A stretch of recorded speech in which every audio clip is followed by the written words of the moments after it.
Hai hai hai. Selamat datang kembali di channel Min Donghua. Kali ini kita akan melanjutkan cerita Donghua. Apoteosis. Nggak pakai lama lagi, langsung aja kita ke ceritanya. Cekidot. Sepertinya saya telah melewatkan sesuatu yang menarik, kata gadis misterius itu sambil tertawa. Dan Loseng pernah mendengar suara ini sebelumnya. Saat pertama kali menggunakan token mengaum, gadis ini meresponnya dan menyanyikan lagu yang indah. Setelah itu, gadis itu tampak terdiam selama lebih dari setahun. Namun tak disangka, saat ini suara gadis itu kembali bergema di seluruh dunia. Tidak ada yang dikepung oleh sekelompok penguasa surgawi. Jawab Loseng menggunakan token mengaumnya. Dikepung oleh sekelompok penguasa surgawi? Gumam gadis itu dengan heran. Namun saat mendengar nada acuh tak acuh Loseng, segera membuat semua orang kuat yang tak terhitung jumlahnya di seluruh dunia terdiam. Adapun para penguasa surgawi yang bergegas kembali ke klan mereka saat ini, semuanya memiliki ekspresi ketidakpedulian di wajah mereka. Mereka secara alami sangat marah saat ini, tetapi bagaimana jika mereka marah? Tidak mungkin mengeluarkan Loseng dari senjata ajaib luar angkasa, dan mereka masih tidak berdaya, karena orang ini tidak hanya memiliki senjata ajaib luar angkasa yang tidak bisa dihancurkan, tetapi juga perintah menderu yang jumlahnya tidak terbatas.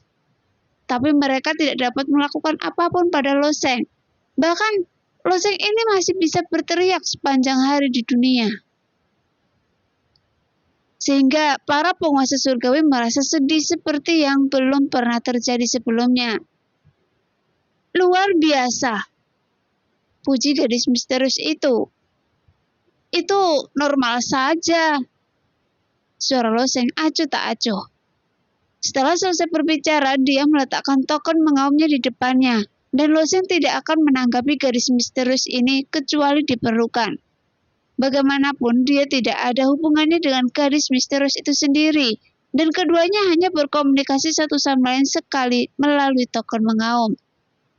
Hanya saja, Loseng memahami bahwa token mengaum yang dikendalikan oleh gadis ini seharusnya sama dengan miliknya, dan dapat digunakan tanpa batas waktu, dan token mengaum Loseng diwarisi dari masternya, dan bukanlah produk dari putaran Do Surgawi ini.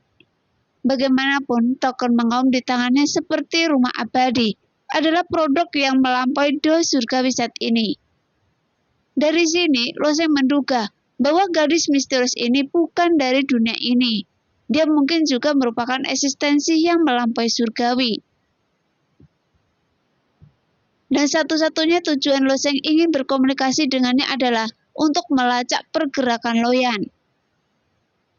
Biasa saja, ini adalah sekelompok makhluk surgawi, makhluk tertinggi di alam semesta. Coba saya lihat, beberapa takdir itu hilang. Ya, takdir bayangan, takdir kegelapan, takdir kekuasaan, dan takdir bumi hilang. Keempatnya, kalian sungguh luar biasa. Ketika gadis misterius mengucapkan kata-kata ini, ekspresi semua penguasa surgawi di dunia, termasuk penguasa dunia yang tidak dikenal, tiba-tiba berubah.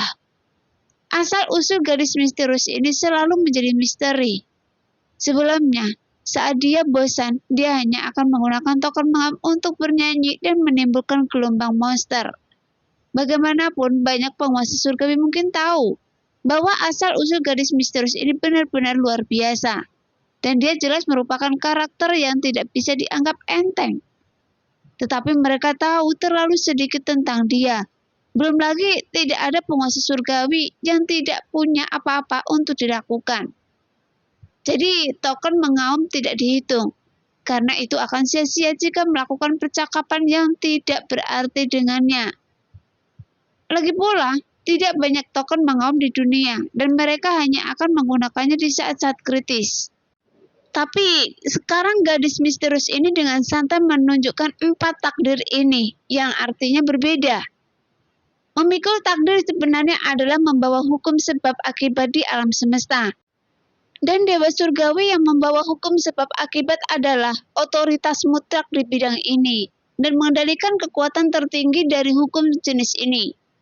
takdir bayangan adalah mahkota takdir yang dibawa oleh penguasa surgawi bayangan patah, sehingga penguasa surgawi bayangan patah mengendalikan teknik pemisahan bayangan yang paling kuat di dunia. Selain itu, dia dapat membelah bayangannya sendiri tanpa batas dan memenuhi seluruh alam semesta. Namun metode ini mungkin digunakan untuk memusnahkan klan atau dunia besar, tetapi tidak ada gunanya bagi Tianshun lainnya. Bagaimanapun, tidak peduli berapa banyak bayangan yang ada, mereka tidak sekuat tubuh utama. Hal ini tidak dapat disalahkan pada bayangan penghancur Tianshun sendiri, karena kurangnya kekuatan. Sama seperti pertarungan antara 5 Tianshun tadi, meskipun Tianshun bayangan patah berubah menjadi bayangan tak berujung, dan terus bergerak di antara bayangan itu.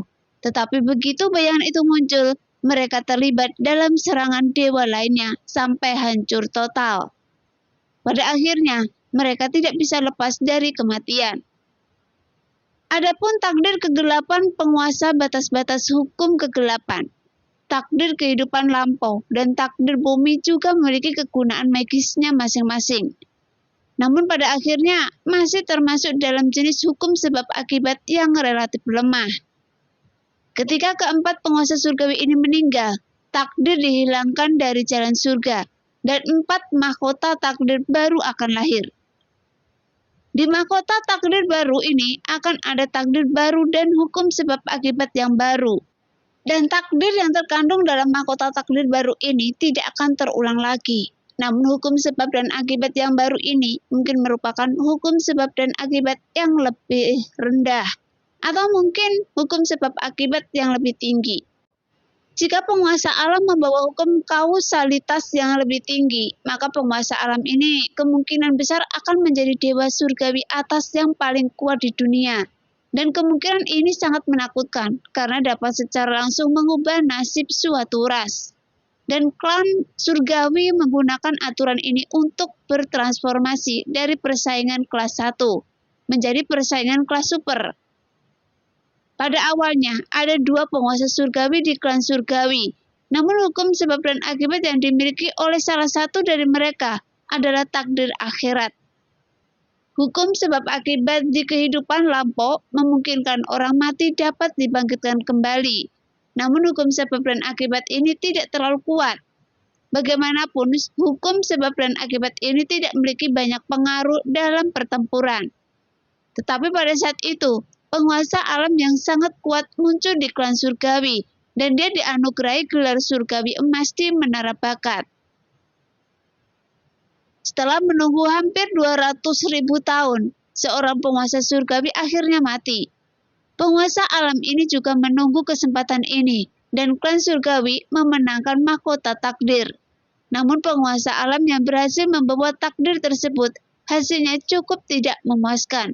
Karena apa yang dia bawa adalah hukum sebab dan akibat yang lebih rendah, yang merupakan mahkota takdir yang relatif lebih rendah. Dia hanya akan menjadi penguasa surgawi yang lebih rendah selama sisa hidupnya. Jadi klan surgawi membunuh orang ini. Segera, dewa dengan takdir kelahiran setelah kematiannya, Do surgawi berguncang dan mahkota takdir menghilang. Setelah kebangkitannya, dia kembali ke alam penguasa alam dari Tianshun. Segera setelah itu, mahkota takdir yang hilang muncul kembali dan ditangkap lagi oleh klan surgawi dan kemudian membawa takdir lagi. Namun penguasa dunia masih merasa tidak puas. Mahkota takdir yang dibawa oleh kedua kalinya masih merupakan hukum sebab dan akibat yang lebih rendah. Jadi mereka membunuh dewa surgawi tersebut lagi untuk kelahiran mahkota takdir lagi.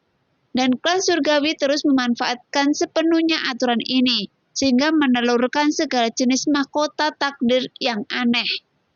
Misalnya, mahkota takdir yang dapat melihat ke dalam semua pikiran, dan mahkota takdir dapat mengontrol pergerakan bintang. Ada berbagai macam mahkota takdir yang aneh, bahkan ada takdir yang sebenarnya adalah takdir suara, yang mana membawa putaran takdir ini. Anda dapat menyebarkan suara Anda ke seluruh dunia kapan saja, tanpa menggunakan token mengaum. Tentu saja itu merupakan hal yang baik. tetapi terlalu berlebihan bagi dewa surgawi yang bermartabat untuk hanya memiliki efek ini.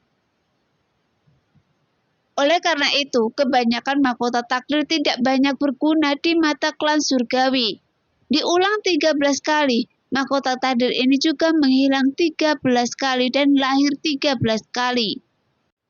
Pada ke-13 kalinya, klan surgawi akhirnya menciptakan hukum sebab akibat yang unggul, yang juga merupakan hukum sebab akibat yang paling kuat di dunia. Dan efeknya akhirnya membuat penguasa alam ini menjadi dewa surgawi tingkat tinggi. Dan dia akhirnya menjadi pemimpin klan surgawi hingga hari ini.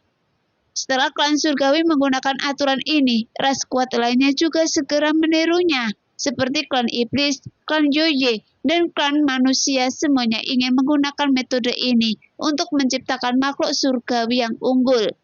Meskipun sangat sulit untuk membangkitkan orang mati. Sebuah ras tetap bisa melakukannya dengan biaya yang besar, namun tidak sesantai klan surgawi. Setelah kekuatan ras manusia Dewa Wunian memperoleh mahkota takdir, mereka juga memilih master alam untuk membawa takdir dan menjadi dewa. Ketika mereka tidak puas dengan takdir ini, mereka memilih penguasa alam ini dibunuh dan kemudian dibangkitkan kembali, hanya untuk mengetahui bahwa mereka tidak dapat membangkitkan penguasa alam. Selain Dewa Wunian, klan iblis dan klan Yoye semuanya melakukan eksperimen yang sama. Dan pada akhirnya mereka semua sampai pada kesimpulan yang sama. Prajurit yang membawa takdir tidak dapat dibangkitkan setelah dibunuh. Caranya sama, tapi hasilnya sangat berbeda. Setelah mempertimbangkan dengan cermat, banyak Tianshun sampai pada kesimpulan yang sama. Tampaknya setelah klan surgawi menggunakan aturan ini untuk menipu surga dan mengubah aturannya sendiri, dan celah ini tidak ada lagi. Tapi ini juga menggambarkan sebuah masalah. Surga sendiri punya pemikiran dan sepertinya terus-menerus memperbaiki dirinya sendiri. Dengan kata lain, seseorang sedang mengatur putaran dos surgawi ini. Ketika orang ini menemukan celah ini, dia mengubah aturan dos surgawi untuk mencegah para dewa ini, dan menggunakan cara seperti itu untuk mendapatkan hukum sebab dan akibat yang lebih tinggi. Tapi, siapa orang ini? Di mana dia? Jawabannya selalu menjadi misteri. Tapi dari perkataan gadis misterius ini, dia tahu segalanya tentang takdir. Jadi, apakah dia pengelola surga ini? Dikombinasikan dengan fakta bahwa nyanyiannya dapat menyebabkan gelombang binatang buas meletus di ratusan ribu dunia, dan pengguna token mengaum yang tidak terbatas. Banyak dewa sampai pada jawaban ini dengan suara bulat. Lo Shen tidak tahu bahwa ada begitu banyak masalah yang terlibat dalam mahkota takdir. Hanya setelah Sun memberitahu Lo Shen analisis ini, barulah dia mengerti jika gadis misterius ini adalah manajer Do surgawi. Dia pasti ingin bertanya secara langsung, tetapi sebelum dia berbicara, penguasa surgawi lainnya tidak dapat lagi menahan diri. Gadis kecil, Anda tidak datang ke tempat kejadian secara langsung. Bagaimana Anda tahu dewa mana yang telah jatuh dan takdir mana yang telah hilang? Gadis misterius itu tersenyum dan berkata, "Apakah Anda ingin tahu?" "Ya," kata Tianshun. "Jangan khawatir, saya tidak akan memberitahu Anda," jawab gadis misterius itu sambil menambahkan, "Kalian orang tua tidak akan malu dan memohon pada saya, kan?" Segera setelah kata-kata ini diucapkan, wajah para penguasa surgawi yang tersebar di 100.000 alam menunjukkan sedikit kemarahan. Tetapi pada akhirnya mereka masih gagal untuk marah. Tidak peduli apakah Lo Shen atau gadis misterius ini, keduanya sulit untuk disinggung. "Hei!" Lo Shen juga sedikit tersenyum saat mendengar jawaban gadis misterius ini. "Kenapa Anda tertawa?" Gadis misterius itu mengarahkan jarinya ke Lo Shen. Lo Shen tersenyum sedikit dan hanya berkata, "Saya tidak menertawakan apapun, tetapi saya memiliki sesuatu untuk diminta." Apa yang tidak pernah diharapkan Lo Shen adalah, sebelum dia sempat bertanya, gadis itu adalah orang pertama yang berkata, "Mencari Loyan, kan?" Dan jawaban ini membuat jantung Loseng tiba-tiba berdetak beberapa kali lebih cepat. "Iya, saya mencari seorang wanita bernama Loyan. Tahukah Anda keberadaannya?" Loseng berkata. Meskipun suaranya tenang, dia sebenarnya sangat bersemangat dan kegembiraan ini sulit disembunyikan. Namun jawaban gadis misterius itu mengecewakan Loseng. "Saya tidak tahu, hanya saja Anda mengatakan di pembicaraan terakhir kali bahwa Anda sedang mencari Loyan." Gadis misterius itu sepertinya merasa emosi Loseng dan ada sedikit kebanggaan dalam suaranya. Kali ini, tidak hanya para penguasa surgawi yang marah, tetapi bahkan Loseng ingin menggigit giginya. Sun mendengus dingin, melihat ke angkasa dan berkata dengan ringan, "Abaikan dia hanyalah wanita idiot." Loseng mengangkat baunya dan hendak menyingkirkan token mengaum. Tanpa diduga, gadis misterius itu berbicara lagi. "Tapi, saya bisa membantu Anda bertanya, tapi ada syaratnya." "Bisakah dia membantu saya bertanya? Tapi, apa syaratnya?" Mata Loseng tiba-tiba berkilat dan saat dia hendak menyingkirkan perintah menderu itu, seluruh tubuh tiba-tiba membeku. Lalu dia tiba-tiba mengambil mengaum lagi dan mengaktifkan lagi. "Bisakah Anda membantu saya?" Loseng bertanya dengan penuh semangat. "Ya, saya hanya menanyakan, tapi saya tidak bisa menjamin apakah saya bisa menemukan Loyan ini." Suara gadis misterius itu terdengar lagi. "Anda bilang, Anda menginginkan suatu syarat. Syarat apa?" Loseng bertanya lagi, nadanya sedikit gugup. Pada saat ini, Loseng juga terus-menerus menimbang hatinya. Kondisi seperti apa yang akan diajukan gadis misterius ini. Loseng akan melakukan yang terbaik sesuai kemampuannya. Tetapi sekarang, dia tidak bisa keluar dari rumah abadi ini. Jika gadis misterius ini mempercayakan kepadanya beberapa hal, dan dia mungkin tidak dapat melakukannya. Tapi metodenya masih dipikirkan olehnya.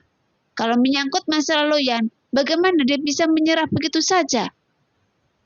Gadis misterius itu terdiam beberapa saat, lalu tersenyum dan berkata, "Syaratnya, Anda harus ceritakan pada saya sebuah cerita.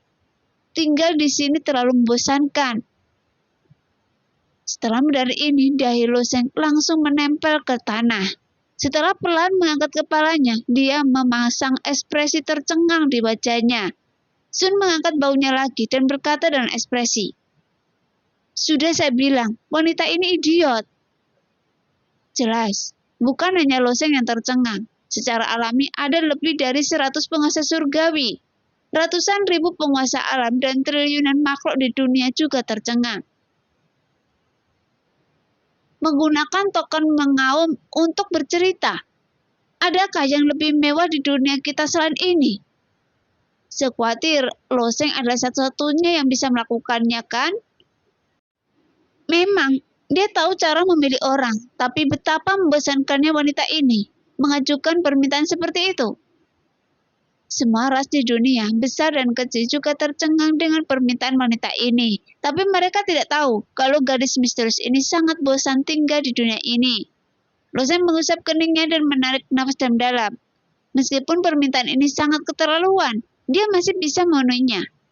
Tidak peduli apa identitas wanita ini, karena dia punya cara untuk membantunya mengetahui keberadaan Loyan. Apalagi bercerita, dia akan tetap bergegas maju meski itu lautan pedang dan api ada di depannya. Orang lain mungkin sangat malu dengan permintaan ini. Lagi pula jumlah token mengaum terlalu jarang. Tapi ini tidak sulit bagi Loseng. Kisah ini harus diceritakan.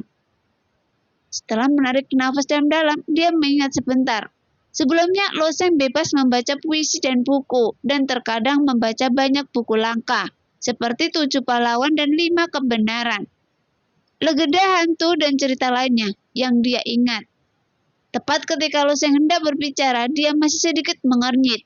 Dia masih dapat mengingat beberapa isi umum dari cerita-cerita ini, tetapi masih agak sulit untuk memulai dari awal, memulai seni bela diri. Bahkan jika dia membaca, dia tidak akan membaca legenda palsu itu.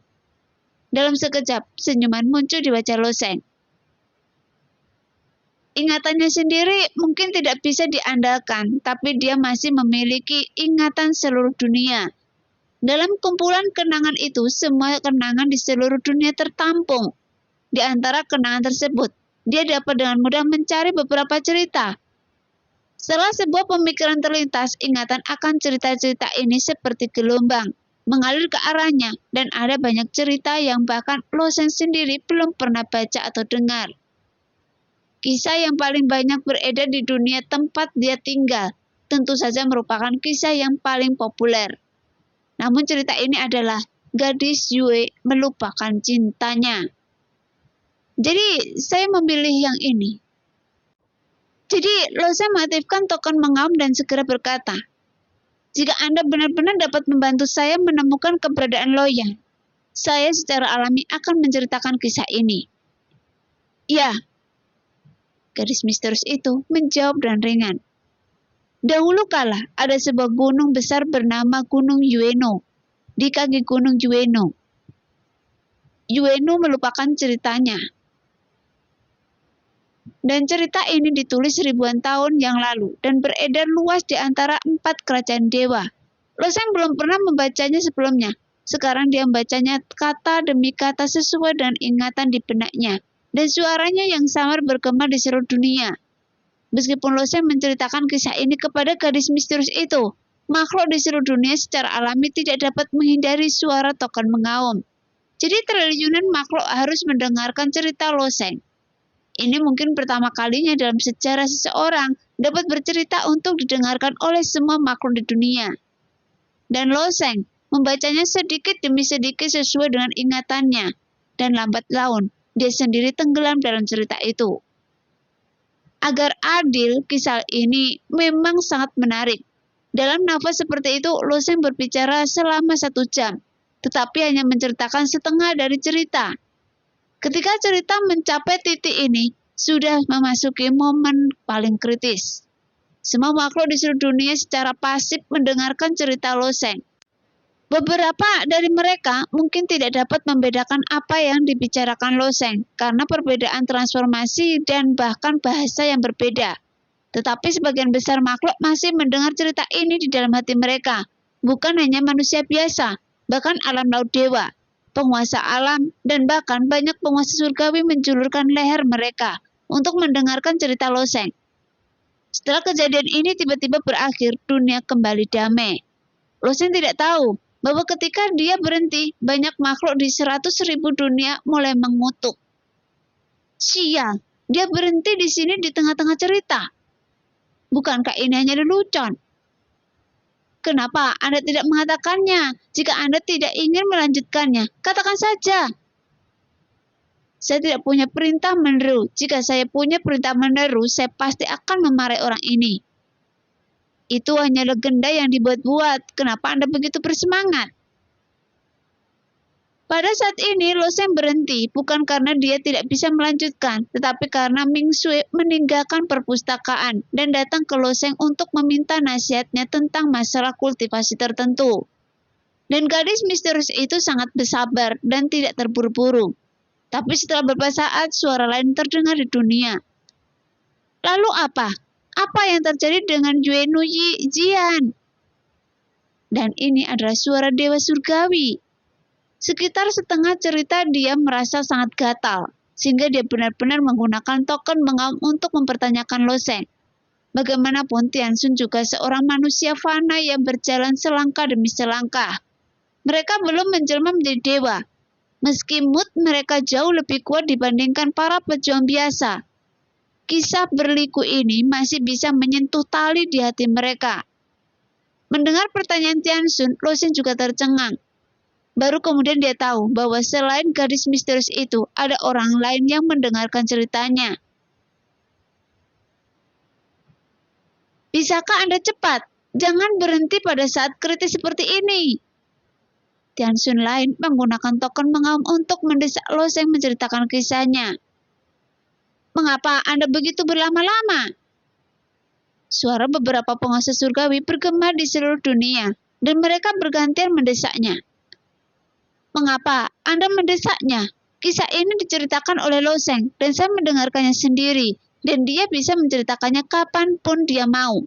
Apakah giliran Anda untuk membuat pernyataan yang tidak bertanggung jawab? gadis misterius itu sebenarnya berbicara mewakili Lo Sheng. Tentu saja Lo Sheng terlalu malas untuk memperhatikan desakan Tianxun ini. Dia mendiskusikan dengan Ming Shui dengan santai. Setelah penundaan sekitar setengah jam, dia mengangkat token mengaum lagi. Lanjutkan, setelah perubahan mendadak itu, Yuenu juga meninggalkan hidupnya. Kisah gadis Yue lupa cintanya diceritakan selama 3 jam berturut-turut ketika berbicara tentang plot yang sangat menyentuh dan pedih di akhir, bahwa Lo Sheng menghela nafas sedikit di dalam hatinya. Sepertinya dunia ini mungkin tidak cukup, tapi seseorang yang bisa menulis cerita seperti itu juga adalah orang yang sangat berbakat. Tidak lama setelah keseluruhan ceritanya diceritakan dalam satu tarikan nafas, terdengar isak tangis gadis itu. Dan gadis misterius itu benar-benar tersentuh oleh plot terakhir. Gadis Yue melupakan cintanya. Tentu saja dia bukan satu-satunya yang terharu. Faktanya semua orang di dunia tergerak. Sebagian besar makhluk yang mendengarkan cerita ini sangat tersentuh, tetapi mereka tidak memiliki token mengaum untuk menyampaikan suara mereka.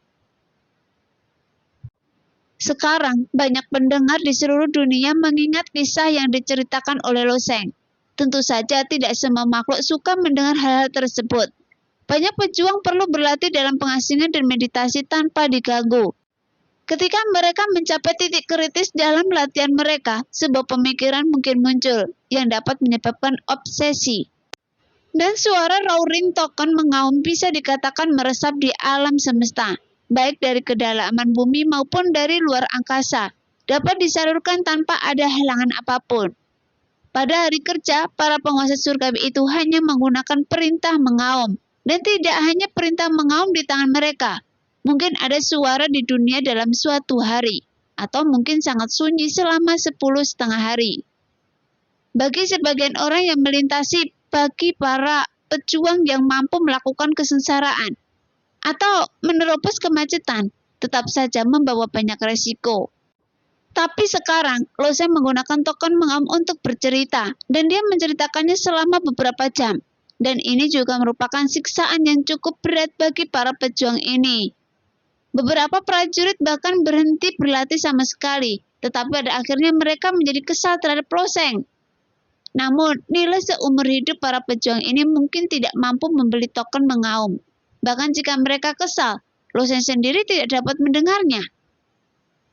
Tidak lama setelah cerita hari ini diceritakan, Lo Sheng mendengar suara dentuman dari belakang dan melihat bahwa putra Dewa Pemurnian juga datang langsung ke arahnya. Dan kecepatannya juga sangat cepat, cakar untuk menangkap Lo Sheng. Mengangkat tangannya dan berkata dengan nada yang sangat bersemangat, "Lo Sheng, apa yang terjadi?" Ada ekspresi aneh di wajah Lo Sheng. "Saya..." Lian Shenxi terus menggerakkan tangannya seolah-olah dia bahkan tidak bisa berbicara dengan jelas. Setelah beberapa saat dia berkata, "Bisakah Anda membuka bengkel pemurnian senjata? Peri di dalam buku berkata Anda bisa melakukannya." Jika Lo Sheng ingin membuka bengkel pemurni senjata, dia harus melalui jalan buntu yang sebenarnya lagi. Jika jalan buntu yang sebenarnya tidak melewati satu tahap, Lo Sheng dapat segera mendapatkan token. Meskipun kultivasi dan kekuatan Lo Sheng saat ini telah membuat kemajuan besar, dia pasti akan mengambil langkah maju menuju kesempurnaan sejati, atau bahkan 2 langkah lagi. Namun, token yang diperoleh dengan menerobos jalan buntu sebenarnya ditempatkan secara acak. Selain bengkel pemurnian senjata, ada juga ruang alkimia, menara pelatihan. Bahkan Lo Sheng tidak dapat menjamin hal semacam ini.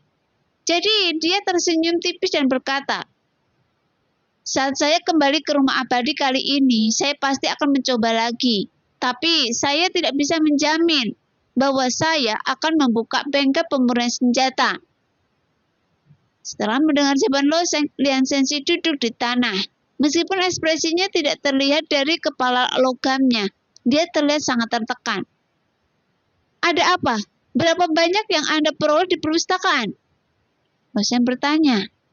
Mendengar pertanyaan yang diajukan Lo Sheng, Lian Shenxi tiba-tiba berdiri dan berkata dengan penuh semangat, "Banyak."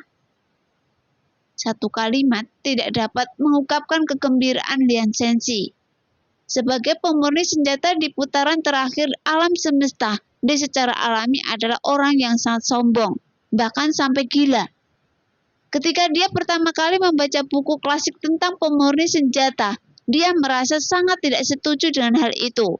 Meskipun rumah abadi ini adalah hal yang ajaib.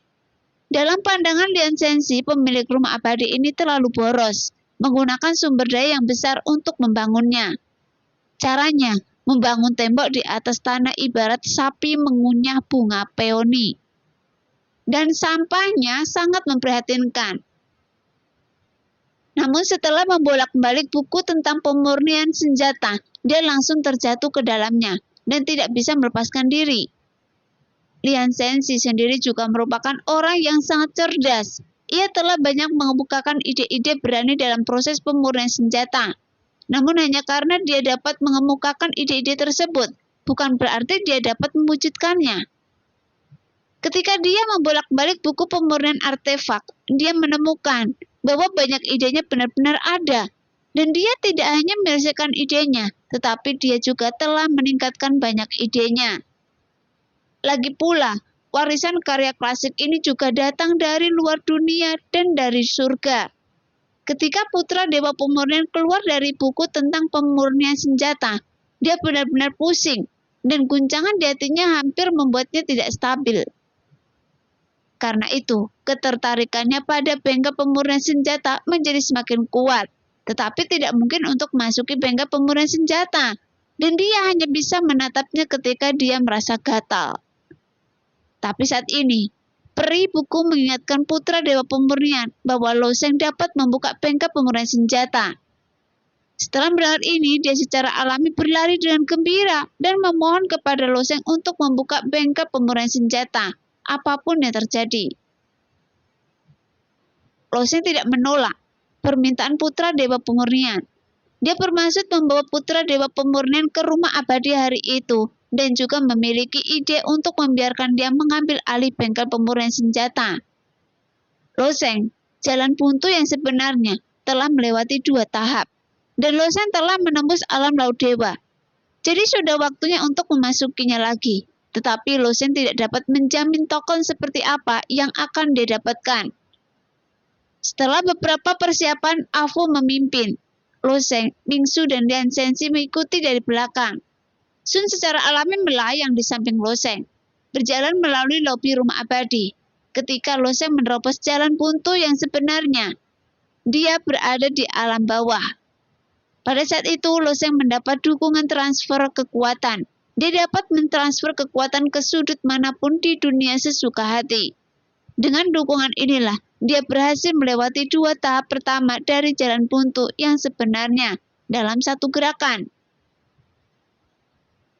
Tapi sekarang, Lo Sheng telah naik ke alam atas dan hubungannya dengan dunia menjadi lemah. Namun kekuatan Lo Sheng saat ini tidak lagi seperti dulu. Setelah meningkatkan kultivasinya, kekuatannya juga meningkat pesat. Sekali lagi, dalam kabut besar ini, Lo Sheng tidak ragu-ragu dan melangkah ke jalan buntu yang sebenarnya. Sekarang, Lo Sheng sudah memiliki 4 token di tangannya, yaitu token Sun Shi melalui rumah abadi, Shenxi, token untuk membuka jalan buntu yang sebenarnya, Genshi, token untuk masuki rumah abadi, dan Kanshi, token untuk membuka pavilion buku. Karena ini adalah perintah 8 diagram, seharusnya ada 4 token yang tersisa di jalan menuju buntu, yaitu perintah Li untuk membuka bengkel pemurnian senjata, perintah Dui untuk membuka ruang alkimia, dan perintah Kun untuk membuka menara budidaya dan Qian Siling. Namun, bisa mendapatkan token itu juga tergantung pada keberuntungan. Afu juga mengatakan bahwa ada kemungkinan tertentu untuk mendapatkan token duplikat dalam perjalanan ke jalan buntu, dan itu tidak adil. Saat Lo Sheng perlahan bergerak maju, pemandangan di sekitarnya berangsur-angsur berubah, dan 2 energi yin dan yang pun muncul kembali, terjerat menjadi siluet. Orang suci. Ras ini memiliki darah emas yang sama dengan klan surgawi. Loseng masih belum mengetahui hubungan keduanya, tapi ras suci ini memang ras yang sempurna. Kemudian sosok-sosok ini berubah, dan satu demi satu para prajurit suci datang langsung ke Loseng. Segera pedang Li Feng Loseng muncul di tangannya. Warna tajam melintas di matanya, lautan kekacauan di tubuhnya melonjak, dan kekuatan tubuhnya mulai melonjak seperti air pasang. Dikejar sepanjang jalan, Loseng mengadakan cakram reinkarnasi, mengadakan sun, mengadakan rumah abadi. Adapun Loseng sendiri, dia sendiri tidak berkontribusi. Bagaimanapun tingkat budidaya Loseng masih terlalu rendah dan masih membutuhkan pengalaman. Membunuh! Dengan lambaian lembut pedang panjangnya, puluhan bayangan hantu keluar dari pedangnya. Bayangan itu langsung datang ke arah para prajurit suci dari berbagai arah. Ketika bayangan hantu mendekat, dia dengan mudah mencapik-capik para prajurit suci ini dan mengubahnya menjadi energi yin dan yang. Kemudian langsung tersebar, dan efisiensinya sangat tinggi. Tahap awal dari tahap ketiga jalan buntu tidaklah sulit bagi Loseng, karena hanya bayangan dewa hantu yang dapat menghancurkan para prajurit suci ini. Dan Loseng mempertahankan kecepatan yang sangat tinggi dan bergerak maju. Tetapi setelah sekitar sebatang dupa, kekuatan para prajurit suci yang berubah dari dua energi yin dan yang tiba-tiba meningkat ke tingkat yang lebih tinggi. Dan hampir semua prajurit yang muncul memiliki budidayanya tahap akhir dari alam laut dewa. Elit klan suci. Mata Loseng sedikit memadat. Prajurit alam dewa dari klan suci ini mengenakan baju besi emas dengan ukiran pola indah di atasnya dan memegang berbagai artefak. Mereka jelas berbeda dari prajurit klan suci yang dia temui sebelumnya, sehingga berbagai pukulan yang dilepaskan oleh bayangan dewa hantu kurang efektif terhadap para elit suci ini. Sebaliknya, para elit suci ini dapat dengan mudah merobek bayangan dewa hantu dan kemudian mengepung Loseng. Ayo! Namun, menghadapi elit suci pertama yang bergegas ke arahnya, Loseng melambaikan pedang Li Feng di tangannya. Ada suara yang tajam dan wajah Loseng menunjukkan keterkejutan. Pedangnya benar-benar ditangkap oleh elit suci dengan trisula. Melihat itu, Loseng mendengus dingin membalik pedang panjang itu dengan lembut. Kemudian cahaya pedang itu seperti kilat dan melewati leher elit suci. Saat darah emas menyembur keluar, sosok Loseng sudah bergerak 100 kaki jauhnya. Nah, demikianlah cerita hari ini. Terima kasih yang sudah menonton video Min Earth sampai selesai. Sampai jumpa di video selanjutnya. Bye-bye.